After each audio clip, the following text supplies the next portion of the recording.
The wrestling world is buzzing right now, and for good reason, because All Elite Wrestling just delivered another blood and guts match that has everyone talking, but not necessarily for all the right reasons. If you want to stay updated on everything happening in professional wrestling, make sure to hit that subscribe button, because we break down all the major stories as they happen. What went down inside that brutal cage structure has sparked a massive conversation about safety, storytelling, and whether AEW is pushing things too far in their quest to deliver the most extreme action on television. Blood and Guts has become one of AEW's signature events since its inception, and this year's edition continued the tradition of absolute chaos and violence that the company has built its reputation on. The match itself featured some of the biggest names on the AEW roster throwing their bodies around with reckless abandon in ways that left fans both thrilled and concerned about what they were witnessing. The cage structure stood tall and imposing as wrestlers climbed to dangerous heights and threw each other into the unforgiving steel with impacts that echoed throughout the arena. From the opening bell, it was clear that nobody was holding back, and the intensity ramped up quickly as bodies started flying and blood started flowing. The competitors involved treated this match like it was the most important night of their careers, and they were willing to sacrifice their bodies to prove it. Spots that would normally be saved for the climax of a match were happening in the first 10 minutes, and that set the tone for everything that followed. One of the major talking points coming out of this match was the sheer amount of punishment that these wrestlers absorbed and whether it was necessary to tell the story they were trying to tell. There were moments where performers took bumps that made even the most hardcore fans wince and question if things had gone too far. The cage itself became a weapon in ways that pushed the boundaries of what we typically see in these types of matches, and the creativity in finding new ways to use the structure was both impressive and alarming. The blood flowed freely throughout this contest, and while that has become somewhat expected in these AEW specialty matches, the volume and the way it was portrayed had people debating whether the company is becoming too reliant on gore to generate reactions. When you see multiple wrestlers covered head to toe in crimson, it definitely creates a visual that is hard to forget, but the question being asked is whether it enhances the story or if it has become gratuitous at this point in AEW's evolution. There were several high spots that had the live crowd on their feet and social media exploding with reactions as things unfolded. Wrestlers climbed to the top of the cage structure and performed moves that defied logic and basic human survival instincts.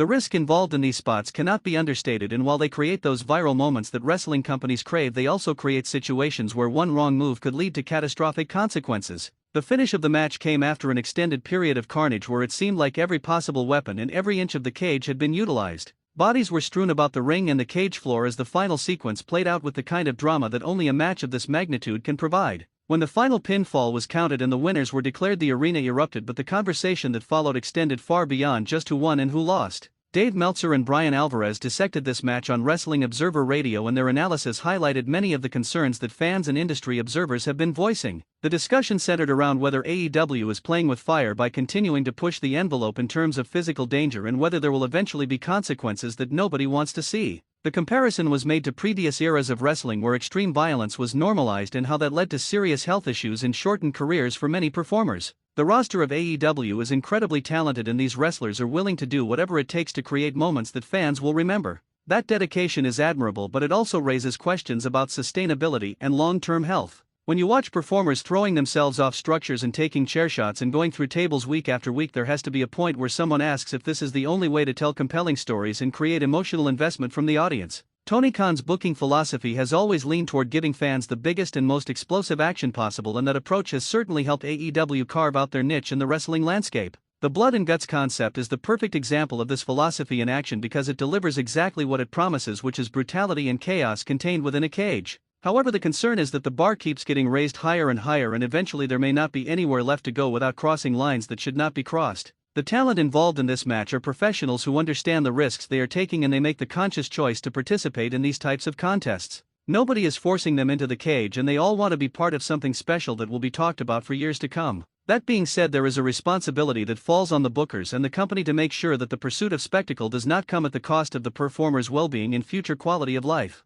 Looking at the reactions from fans who attended the show live, it is clear that Blood and Guts delivered on the promise of being an unforgettable experience. The energy in the building was electric, and people were on their feet for large portions of the match, cheering and gasping at the action unfolding before them. That immediate visceral reaction is what live wrestling is all about, and AEW succeeded in creating that atmosphere once again. The online response was more mixed, with some praising the company for delivering an intense and hard-hitting match, while others expressed concern about the level of violence on display. Social media became a battleground of opinions, with people arguing about whether this represents the best or worst of what modern wrestling has to offer. The debate is healthy because it shows people care deeply about the product and the performers, but it also highlights the divisive nature of this style of presentation. When comparing this blood and guts to previous versions, there is an argument to be made that AEW keeps trying to outdo themselves with each iteration. The first Blood and Guts set a certain standard, and each subsequent match has tried to top what came before in terms of brutality and shock value. This escalation is natural in some ways because audiences become desensitized, and what was shocking last year might not have the same impact this year, so the temptation is to go bigger and more extreme. The Wrestling Observer radio discussion touched on the fact that other wrestling companies are watching what AEW does and how they present violence, and they are making decisions about their own product based on what works and what does not work.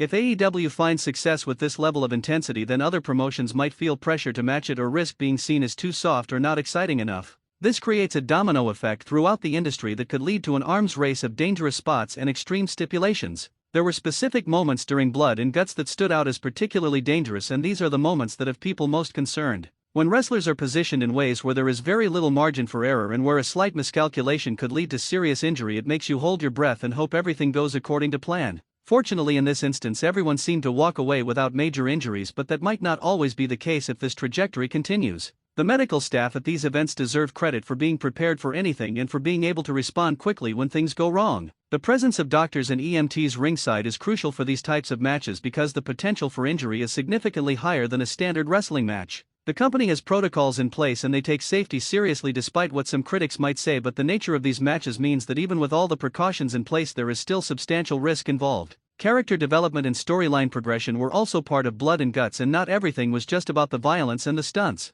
There were emotional beats throughout the match where you could see the history and the animosity between the competitors coming through in their actions and their facial expressions. Wrestling is ultimately about storytelling, and while the extreme nature of the match gets most of the attention, there were genuine story moments happening that helped give context to why these people were trying to destroy each other. The cage itself as a structure has been used in wrestling for decades, and it serves a specific purpose, which is to keep people in and to create an environment where there is no escape. Blood and Guts takes that concept and amplifies it by having multiple wrestlers in the cage at once and by allowing the match to go on for an extended period of time. The endurance required to perform in these conditions is incredible, and the toll it takes on the body is something that might not be fully apparent until days or weeks after the match is over. Recovery time after a match like this is significant, and these wrestlers will be dealing with bumps and bruises and soreness for quite a while. The human body can only take so much punishment before it starts to break down, and the cumulative effect of participating in multiple high-impact matches over the course of a career can lead to chronic pain and mobility issues later in life. This is the trade-off that professional wrestlers make, and they do it because they love the business and they want to entertain people, but it is worth acknowledging that there are real consequences to this style of performance.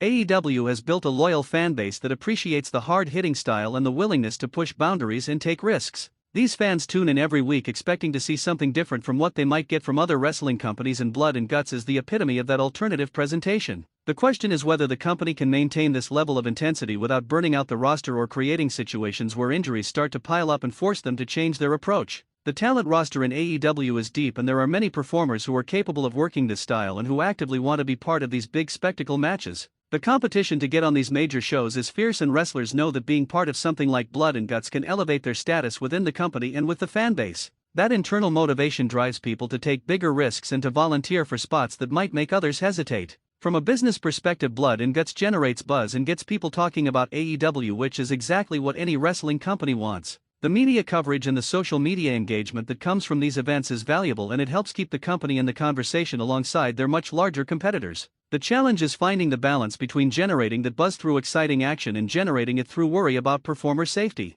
The evolution of professional wrestling has always involved pushing boundaries and testing what audiences will accept and what they will reject. Every generation of wrestlers has tried to do things that previous generations did not do, and that progression has led to both incredible innovation and unfortunate tragedies. AEW is part of that continuum, and they are making their own choices about what they want their product to look like and what kind of risks they are willing to take. Looking ahead to future Blood and Guts matches and other cage-based encounters in AEW, there will be immense pressure to deliver something that lives up to what has come before. The expectations are now set at a certain level, and anything that falls short of that might be viewed as disappointing, even if it would be considered extreme by any objective standard. This is the trap that companies fall into when they establish a reputation for going to extremes. The performers who participated in this Blood and Guts match should be commended for their dedication and their willingness to put their bodies on the line for the entertainment of the fans. These are real human beings who are making sacrifices and taking risks, and they deserve respect for the commitment they show to their craft. At the same time, it is fair to ask questions about whether the risks are worth the rewards and whether there might be other ways to tell equally compelling stories without quite so much physical danger.